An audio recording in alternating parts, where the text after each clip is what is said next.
आज के इस वीडियो में मैं बात करने वाला हूं धम्मपद के एक प्रमुख तथ्य पर, जिसमें बुद्ध कहते हैं ना ही वीरेन वीरानी समन्तीद कुदाचनंग अवीरेन चा समन्ति इस धम्मो सनातनो, अर्थात इस संसार में बैर से बैर शांत नहीं होते हैं, अवैर यानी मित्रता से ही शांत होते हैं। यही संसार का सनातन यानी स्थायी नियम है। इसके पीछे की क्या कहानी है वो मैं आपको इस वीडियो में बताने वाला हूं, क्योंकि आपने इस धम्मो सनातनो बहुत बार किसी न किसी के मुंह से जरूर सुना होगा, परंतु इसके पीछे की कहानी क्या है ये बहुत कम लोग जानते हैं। मैं वो कहानी आपको इस वीडियो में बताना चाहूंगा। तो आइए वीडियो की शुरुआत करते हैं।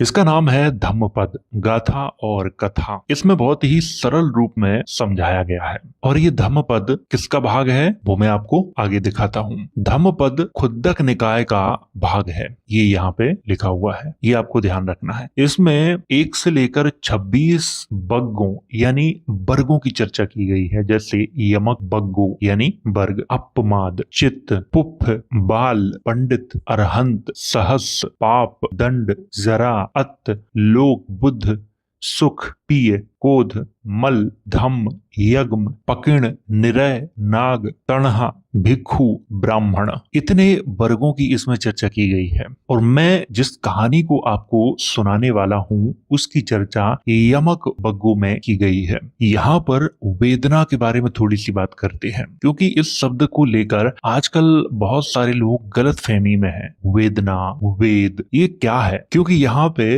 वेदना शब्द का प्रयोग किया गया है। वेदना स्पर्श से उत्पन्न होने वाला सुख दुख का अनुभव वेदना है। क्या है? सुख दुख का अनुभव वेदना है। वेदना को अभी धर्मकोश में वित्ति कहा गया है। अभी धर्मकोश एक ग्रंथ है जिसे आचार्य असंग के भाई वसुबंधु के द्वारा लिखा गया था। वसुबंधु के बारे में आप लोगों ने इतिहास में भी पढ़ा होगा, उन्हीं के द्वारा ये लिखा गया था। वेदना शब्द के बारे में जो महत्वपूर्ण लाइन है वो मैं आपको पढ़ के बताता हूँ ताकि आप इसे समझ सकें। एक कहानी भी है, उसके बारे में मैं आगे चर्चा करूंगा। वेदना वस्तु के द्वारा प्रारंभ होती है, लेकिन इसका प्रभाव चित्त पर होता है। इसका मुख्य अंग अनुभव है। इसके संबंध में एक छोटी सी कहानी भी है। अगर आप कहानी के रूप में से समझेंगे तो आप इसे ठीक से समझ पाएंगे। वेदना राजा के समान है और सब प्रवृत्तियां रसोइयों के समान है। जिस प्रकार एक रसोइया अनेक रसों वाले स्वादिष्ट भोजन तैयार करता है और उसे एक टोकरी में रख कर बंद करके राजा के पास ले जाता है, फिर उस टोकरी का ढक्कन खोलकर उसमें से सर्वोत्तम शाकादी वस्तुओं को थाल में सजाता है, फिर उन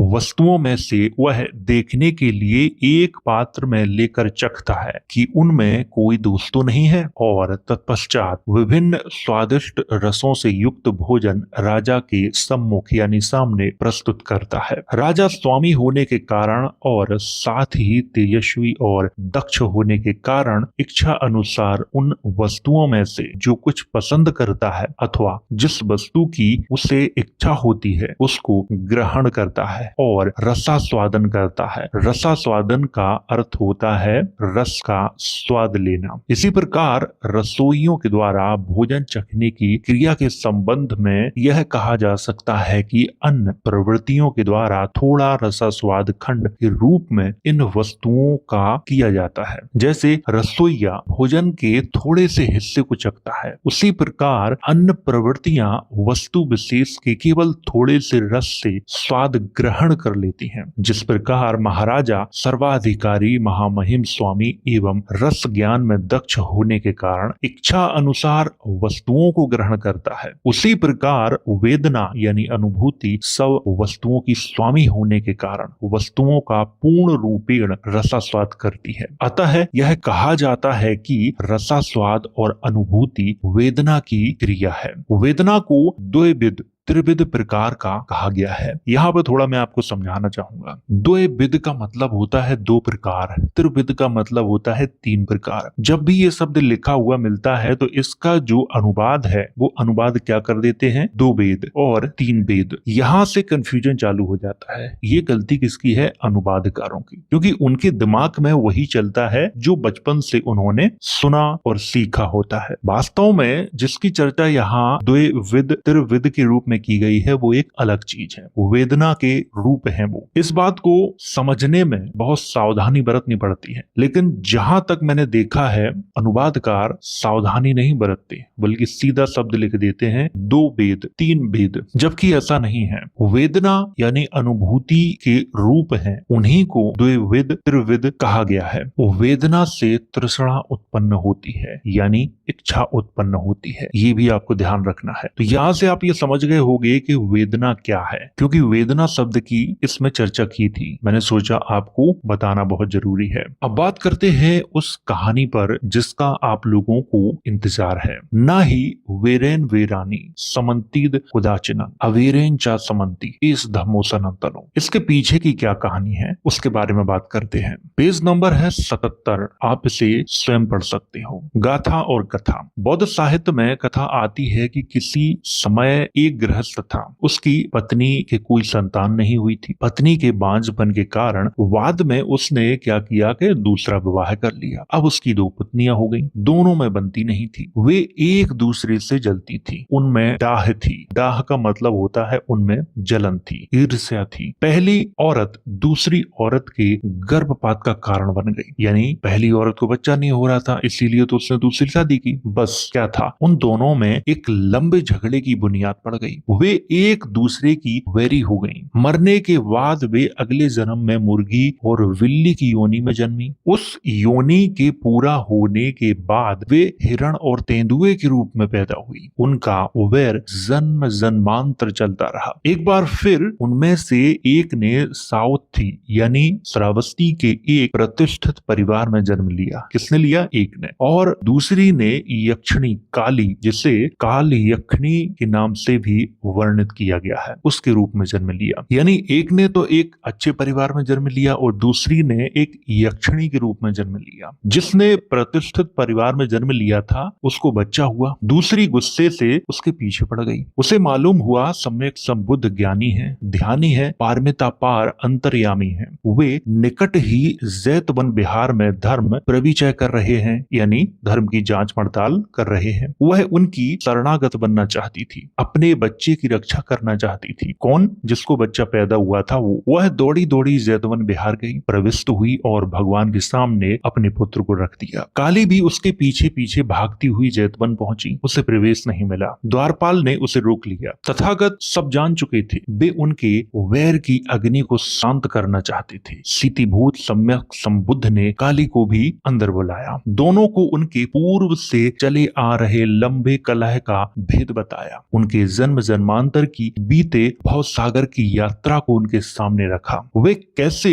एक दूसरे की वैरी बन गईं। उनमें व्याप्त वैर के उस आशव को, घृणा के उस मूल को उधेड़ कर उनके सामने रख दिया। उन दोनों के लिए अब कुछ भी शेष नहीं रह गया था। अलख निरंजन, जिन्होंने निरंजना नदी के तट पर घोर तपस्या की थी, जिनको कोई लख नहीं सका, जान नहीं सका, उस सम्यक संबुद्ध ने आज युगों युगों से उनके बीच चलते वैर की फांस को काट दिया। उन्होंने उपदेश दिया वैर किस तरह से वैर ही पैदा करता है और पीछा नहीं छोड़ता है। जन्म जन्मांतर उसकी कड़ियां जुड़ती जाती हैं। उसे विजित करो दोस्ती से, समझ से, भाईचारे से, मैत्री भावना से। घृणा का बीज पनपेगा नहीं, वैर का मार्ग प्रशस्त नहीं होगा, मैत्री विहार का आलोक स्पंदित होगा। सदियों से यही परंपरा रही है, यही धर्म रहा है। भगवान ने ये गाथा कही थी, ना ही वेरेन वेरानी समंतीत कुदाचिनंग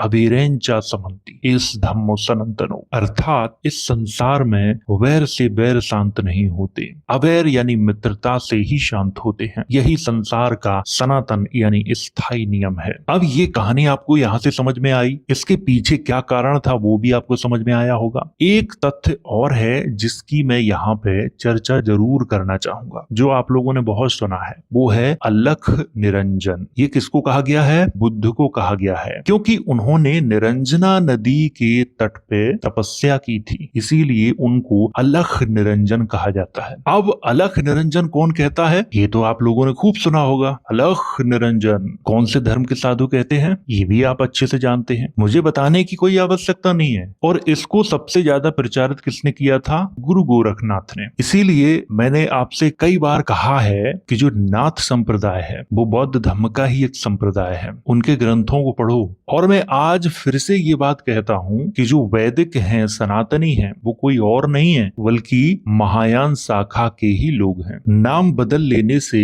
इंसान का रूप नहीं बदलता है, रूप वही रहता है। इन्होंने नाम बदले हैं, रूप नहीं बदला है, रूप वही है, बस हम उस रूप को पहचान नहीं पा रहे हैं। अब हम उस रूप को कैसे पहचान सकते हैं? हमें इनके बारे में बहुत ही गहराई से पढ़ना पड़ेगा, तब हम इन्हें पहचान पाएंगे। जैसे यहाँ से आपको ये चीज समझ में आई, इस धम्मो सनातनो क्या है, यहाँ से आपको ये चीज भी समझ में आई कि अलख निरंजन किसे कहा जा रहा है? भगवान बुद्ध को। वेदना क्या है, ये भी आपको मैंने समझाया इसमें। इससे आप 3 चीजें समझ गए, वेदना, इस धम्मो सनातनो, अलख निरंजन। इसी तरह से मैं बौद्ध धर्म के और ग्रंथों को आपको पढ़ाऊंगा और धीरे धीरे सब कुछ आपको समझ में आ जाएगा।